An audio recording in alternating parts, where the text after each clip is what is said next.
Assalamualaikum warahmatullahi wabarakatuh. Selamat pagi anak-anak. Nah, hari ini kita memasuki tema 4 yaitu tentang globalisasi. Nah, hari ini kita mau belajar IPS ya, muatan IPS. Kita akan belajar tentang globalisasi. Adakah yang sudah tahu apa itu globalisasi?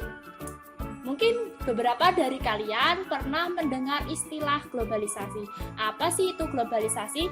Nah, sebelumnya kalian lihat dulu gambar yang ada di belakangnya Buria nanti atau di sebelahnya Buria. Nanti di situ ada gambar ruang kelas tempat kita belajar. Nah, di ruang kelas tersebut di sana ada LCD, terus ada jam dinding, terus ada lampu. Nah, kira-kira benda-benda tersebut itu asalnya dari mana sih? Maksudnya dibuat oleh siapa gitu. Nah, ternyata LCD, jam dinding, terus ada lampu, ada kaca yang ada di kelas kalian itu ternyata dibuat oleh negara lain. LCD itu dibuat oleh negara Cina. Terus ada jam dinding. Jam dinding itu dibuat oleh Jepang. Lampu juga ada yang dibuat oleh negara Jepang, ada yang dibuat oleh negara Belanda.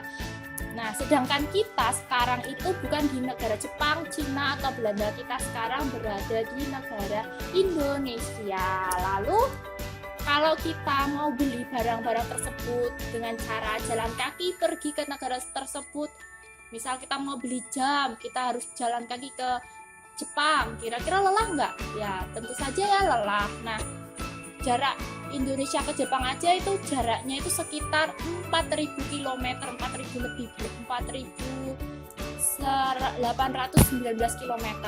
Itu sangat jauh sekali. Nah, lalu muncul alat-alat transportasi yang mampu membawa barang-barang tersebut itu tadi sampai ke wilayah negara lain. Contohnya itu tadi LCD yang asalnya dari Cina bisa berada di kelas kita. Terus ada jam dinding yang asalnya dari Jepang itu bisa berada di kelas kita. Itu karena apa? Karena sudah ditemukannya alat-alat transportasi seperti pesawat, terus kapal, terus angkutan mobil box untuk mengangkut barang-barang tersebut sampai ke negara atau wilayah lain. Gitu ya anak-anak. Selanjutnya, proses semacam itu tadilah yang seperti Buria contohkan, barang-barang bisa berpindah dari negara satu ke negara lainnya, itu disebut memicu terjadinya globalisasi. Nah, globalisasi ini berasal dari bahasa Inggris, yaitu bahasa Inggrisnya adalah globalization. Berasal dari dua kata. Yang pertama adalah global, artinya global itu mendunia. Terus yang kedua berasal dari kata lisation yang artinya adalah proses. Jadi globalisasi itu adalah proses mendunia. Lalu globalisasi ini terjadi ketika warga dunia dari berbagai negara melakukan interaksi dan memberikan pengaruh terhadap negara lain. Penyebab terjadinya globalisasi itu apa? Ada dua penyebabnya, yaitu kemajuan telekomunikasi atau teknologi dan komunikasi, dan juga kemajuan transportasi. Itu tadi penyebab terjadinya globalisasi. Nah, kira-kira globalisasi itu ada ciri-cirinya nggak ya? Tentu saja ada. Ciri-ciri globalisasi itu yang pertama, adanya keterbukaan di segala bidang. Pertama, adanya keterbukaan di segala bidang. Yang kedua, meningkatnya perdagangan antar negara. Dan yang ketiga, terjalinnya hubungan sosial budaya antar negara. Yang keempat, antar negara saling membantu dalam menyelesaikan masalah.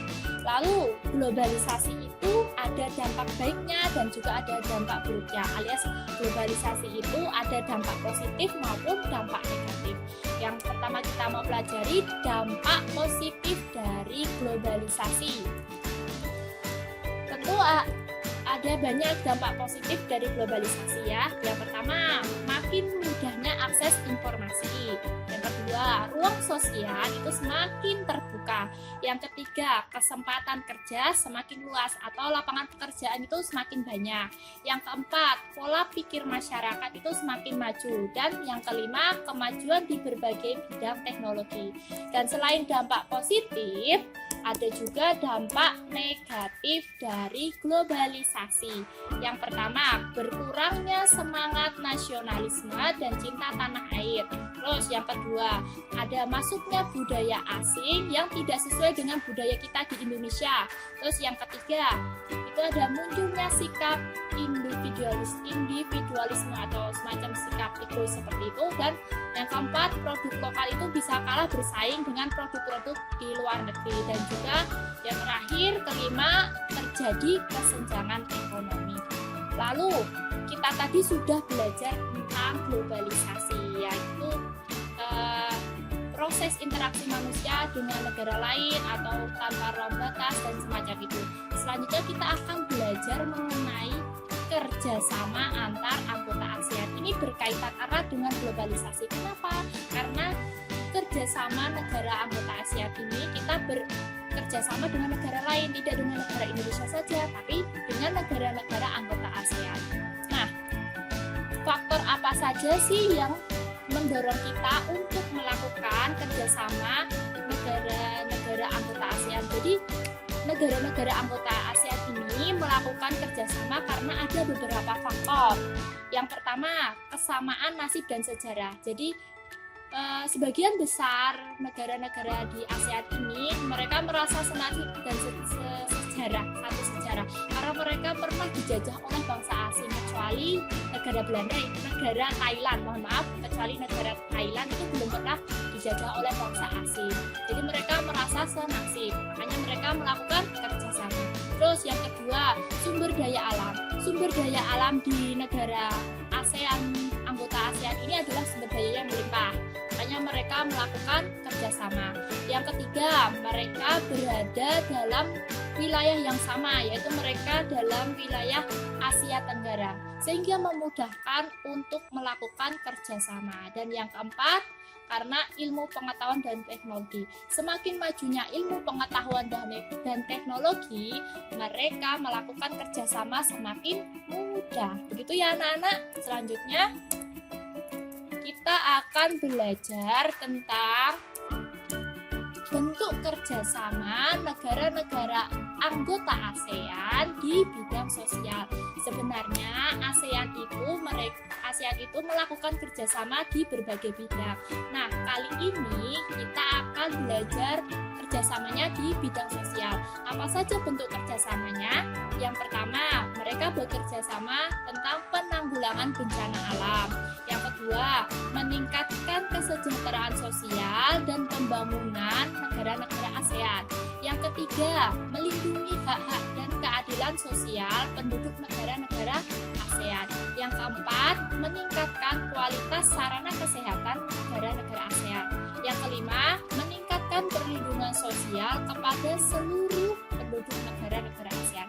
Nah, itu tadi 5 bentuk kerjasama di bidang sosial negara-negara anggota ASEAN. Semoga dengan penjelasan Buya itu tadi kalian lebih paham lagi tentang globalisasi dan tentang kerjasama negara anggota ASEAN di bidang sosial. Untuk tugasnya nanti Buya share di grup WhatsApp dan Google Classroom ya. Nah, sekian penjelasan materi hari ini dari Buya, saya cukupkan. Wassalamualaikum warahmatullahi wabarakatuh.